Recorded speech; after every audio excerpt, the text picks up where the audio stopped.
rekam aja. Oke, masih lama kok. Ini ada perjanjian dulu Om. Jelasin perjanjian dulu. Nah. Udah rekam ya? Udah, coba udah belum? Udah ada detiknya kan atas? Ya. Oke, selamat sore. Sore. Apa kabarnya nih? Baik. Oke, mungkin boleh memperkenalkan diri terlebih dahulu pekerjaannya. Oke, terima kasih untuk kesempatan yang disampaikan pada saat ini. Nama saya Noviandi Putranto Pauntu, biasa dipanggil Noviandi. Ya, dan saya bekerja kebetulan, puji Tuhan, mengajar ya sebagai guru di Penabur. Oke, sudah berapa lama? Kalau namanya itu di Penabur sendiri mulai tahun 2005. Oke, berarti mungkin aku juga boleh manggil apa? Atau Om atau Manggilnya Om Novi saja. Oke, berarti Om Novi ya. Iya. Oke, sebelumnya juga perkenalkan, nama aku Rachel Valencia. Saya selaku mahasiswa psikologi angkatan 2023 semester 2 dengan tujuan untuk melakukan pemenuhan mata kuliah metode observasi wawancara dan juga dengan tujuan mengidentifikasi achievement motivasi anak. Dan kebetulan tadi juga udah wawancara anak dari Om Novi. Oh iya. Jadi setiap prosesnya itu juga dalam pengawasan. Dan sebelumnya aku juga ingin memberikan suatu perjanjian antara kita. Iya. Jadi yang pertama itu setiap proses wawancara akan dilakukan dengan onsite dan juga direkam. Kemudian dipastikan setiap prosesnya itu adanya kerahasiaan atau konfidensial, di mana setiap jawaban dari Om Novi ataupun Mikael nanti juga akan dijaga kerahasiaannya. Namun karena ini direkam untuk pemenuhan tugas saya, jadi saya juga adanya dosen pengampu yang akan melihat setiap videonya dan juga asisten mata kuliah. Kemudian dalam setiap wawancara ini ada dilakukan selama 15-20 menit. Kemudian adanya hal yang akan dibahas tentang pencapaian anak atau perhatian antara orang tua kepada anak tentang pencapaian motivasi anak tersebut. Dalam proses ini juga kita juga adanya dosen pengampu yang akan melihat seperti di bawah ini, ada juga emailnya. Oh iya. Oke, jadi setiap hasil wawancaranya juga akan ditanggungjawabkan oleh dosen pengampu tersebut. Kemudian ada juga mungkin ada pertanyaan dari aku atau ada beberapa hal yang akan mungkin Om Novi merasa aduh kayaknya nggak mau jawab dulu, itu boleh untuk gak dijawab, atau mungkin bisa juga Om Novi untuk memundurkan diri dalam proses wawancara ini jika memang wawancaranya sudah merasa tidak aman dan nyaman, seperti itu.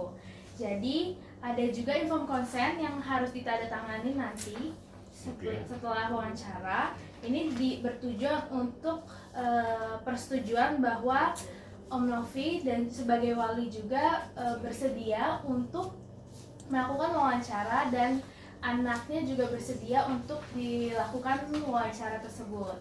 Mungkin ada yang ingin ditanyakan sebelumnya? Sudah mengerti. Oke, kita bisa lanjut ke pertanyaannya ya. Siap. Oke, yang pertama, menurut Om Novi sendiri, apa sih pencapaian motivasi anak? Kalau dikatakan pencapaian motivasi anak, pertama kita selaku orang tua melihat dulu anak itu mampunya bagaimana. Ya, kadang kita terlalu mempush anak, tapi kalau seandainya anak tidak mau di situ, nanti kan jadi anak depres. Jadi pertama-tama cara bagaimana kita motivasi anak adalah kamu maunya apa? Kamu maunya apa? Ayo sama-sama kita dukung.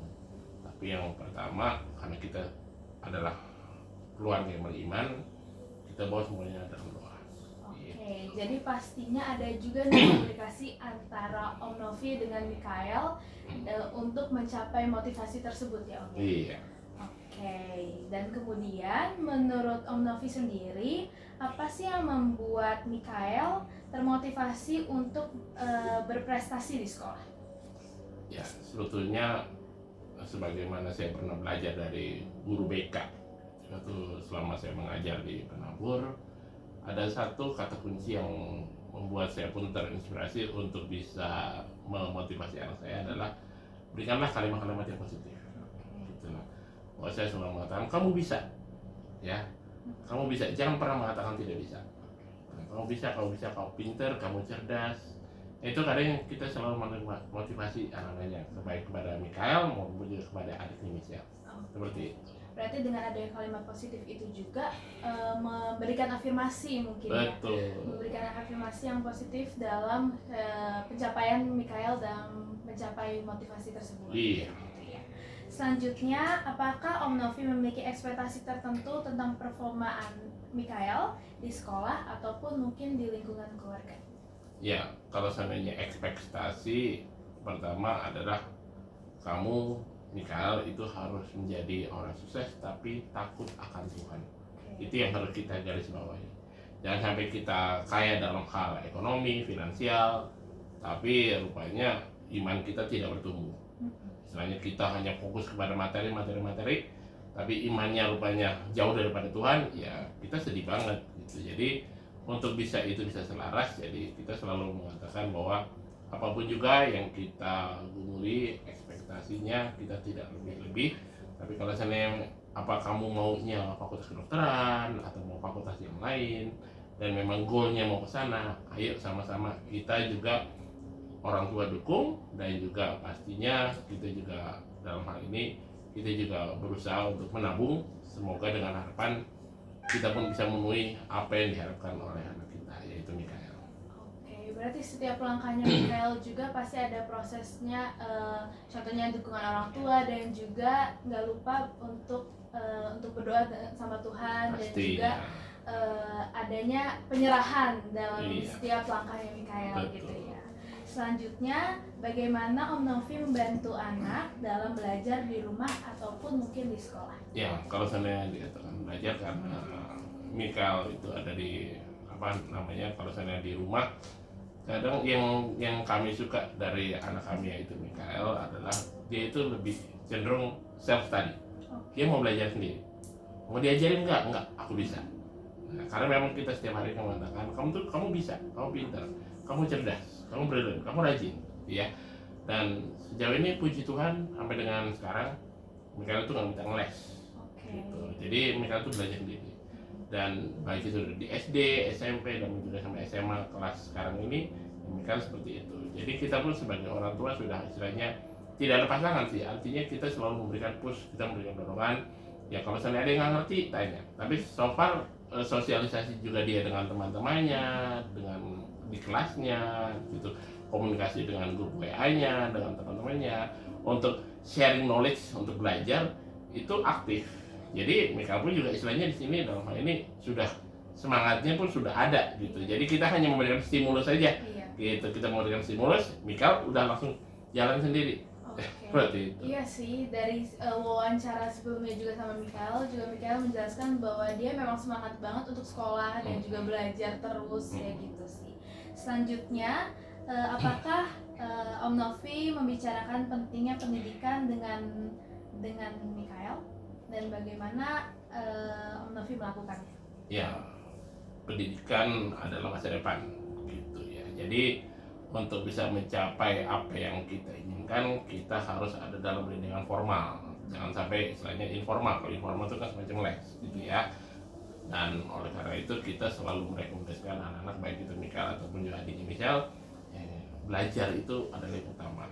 Ya, tapi kalau nggak ngerti tanya, jangan diam. Tapi kalau akhirnya harus les, ya kita harus lakukan itu. Tapi kan so far sejauh ini baik itu Mikael atau adiknya Michelle juga so far masih still on the track, yang masih dia termotivasi untuk bisa belajar. Karena dengan begini kita juga bisa melihat, kita cari benang merah, berarti guru-guru di Penabur kompetensi semua gitu, sehingga anak-anaknya pun tidak perlu belajar ngeles, tapi dengan knowledge yang diberikan oleh guru-guru penabur, ya anak-anak kita bisa ngerti dan memahami, dan bahkan juga banyak aktif untuk nanya kepada gurunya. Nah itulah salah satu yang kita acungan jempol untuk guru-guru penabur. Oke, berarti proses mengkomunikasinya juga dengan dukungan dari gurunya tersebut dan juga proses di rumahnya juga kayak gitu ya. Dan selanjutnya dalam suatu situasi pasti ada nih Mikael ngerasa struggle ataupun ada hambatan. Kalau bagaimana cara Om Novi membantu Mikael dalam menghadapi kegagalan proses pencapaian motivasi? Ya, ada jatuh bangun. Ya, kadang nilai bagus, kadang juga nilai jelek. Tapi saya selalu katakan juga sama mamanya, gitu. Ya, nggak apa-apa kalau nilai jelek. Artinya kita belajar. Kalau seandainya oke, nilai kamu hari ini jelek, bukan berarti forever kamu nilai jelek. Kita belajar kenapa nilai jelek. Nah, kalau seandainya nilai jelek, ayo mari kita perbaikin. Gitu. Jadi bukan kita marahin, kita pukul, ya apalagi hukuman fisik gitu ya, enggak. Tapi kita semuanya, pokoknya kamu harus bisa menyelesaikan ini, dan kita yakin pasti bisa, dan puji Tuhan. Jadi dari nilai-nilai jelek, Mikael juga struggle, fight juga dengan nilai kita, akhirnya Mikael juga bisa mencapai nilai yang diharapkan. Walaupun memang kan kita ada ketentuannya, ya kalau remedial harus KKM, ya nggak apa-apa, kita harus ikutin itu gitu ya. Tapi kan untuk menutupi KKM-nya itu nanti untuk the next ulangannya atau PH-nya atau tes-tes berikutnya ya harus bisa lebih dari. Nah, sehingga nilai-nilai yang tadi untuk remedial itu bisa tertutup dengan sendirinya. Intinya mah kata kuncinya satu, never give up. Jadi tetap berusaha gitu ya. Tetap berusaha. Oke, selanjutnya bagaimana cara Om Novi untuk mengapresiasi suatu pencapaian motivasi anak? Ya, kadang kita selaku orang tua, oke, kamu nilai segini maunya apa gitu. Kadang kita yuk jalan-jalan gitu ya. Kadang-kadang waktu itu kan kita sempat jalan-jalan ke Singapura, kita jalan-jalan waktu itu diajak sama omnya juga gitu ke Jepang. Ya artinya dari ya istilahnya lebih banyak kita memberikan reward ketimbang punishment gitu ya. Karena bagaimana juga Mikael dan juga adiknya pun termotivasi untuk belajar, karena Michelle juga termotivasi lihat kakaknya gitu ya. Nah, sehingga dari istilahnya dari apa yang dia peroleh, ayo kita mau kemana, ayo kita mau nonton, ayo nonton ya gitu. Kadang kalau misalnya kita mau, ayo kita makan keluar, ayo kita makan keluar, kan nilai udah bagus ya. Jadi kita lebih banyak ke sana. Kalau seandainya pun punishment, kita malah jarang sekali ngasih punishment, tapi istilahnya kita memberikan motivasi. Kalau nilai jelek, ayo kita perbaiki, di mana salahnya. Nggak ada kata, pokoknya saya selalu mengatakan tidak ada kata tidak bisa, pasti bisa. Nah, gitu. Kalau menurut pasti setiap orang tua punya model cara untuk pola asuh gitu-gitu ya. Menurut Om Novi sendiri, kenapa sih Om Novi nggak lebih sering atau nggak memberikan punishment mungkin ke Mikael atau adiknya? Ya kalau dikatakan punishment, ya istilahnya kan punishment, istilahnya gini. Kalau seandainya memang punishment menurut kita, kalau seandainya sudah over, udah kelebihan, istilahnya dikasih tahu ngeyel, istilahnya ada term 1, term 2, term 3 gitu ya. Ya baru kita harus take action. Tapi bukan berarti kita harus pakai hukuman fisik ya. Tapi ya paling kita juga ngomelin. Ya kalau saya gitu kita grounded, kita hukum. Nggak boleh main handphone. Atau bisa aja, oke, gadgetnya kita sita dulu. Ya paling seperti itu. Jadi artinya memang kita harus balance sih antara reward dan punishment. Tapi sejauh ini ketika kita memberikan punishment seperti itu, ganjarannya seperti itu, anak-anak kita baik itu Mikael atau Michelle juga tahu, oh berarti aku harus perbaiki ini, nggak bisa begini terus. Artinya mereka jadi tahu bahwa orang tua merasa ini nggak cukup, ini harus diperbaiki, aku harus fight. Nah, oleh karena itu ketika dia fight lalu ada progresnya, kita memberikan reward. Nah seperti jadi istilahnya reward dan punishment sebetulnya sih balance, tapi kan menyikapi artinya dia banyaknya sekali reward yang diperoleh, nilai-nilai bagus, ya kita lebih anak-anak ayo maunya apa. Nah kita selaku orang tua sejauh bisa mencukupi segala kebutuhannya, ayo seperti itu. Gitu ya. Selanjutnya, apakah Novi membantu Mikael untuk menemukan minat dalam mata pelajaran yang mereka pelajari? Kalau dikatakan minat, Mikael sudah mengikuti kayak apa artinya dalam beberapa tahun kebelakang ini Mikael tuh termotivasi sama almarhum ayahnya, ya.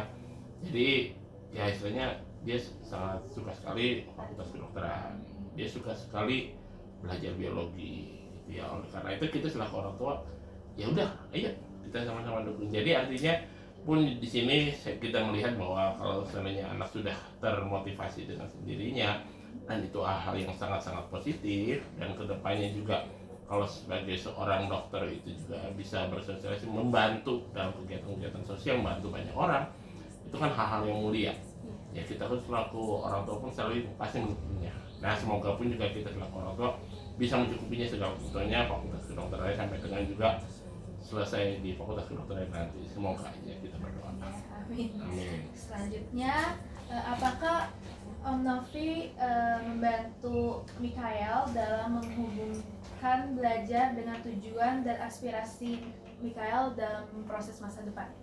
Kalau seandainya mengkoneksikan, kalau seandainya menghubungkan, ya artinya kita coba mengkorelasikan, artinya selama dia sekolah, nanti istilahnya kan kita udah pikirin future plan-nya, kamu maunya jadi apa nih, gitu ya ke depannya. Nah, kalau saya mau jadi dokter, fokusnya kemana? Apakah ke ekonomi, apakah ke fisika, kimia atau biologi?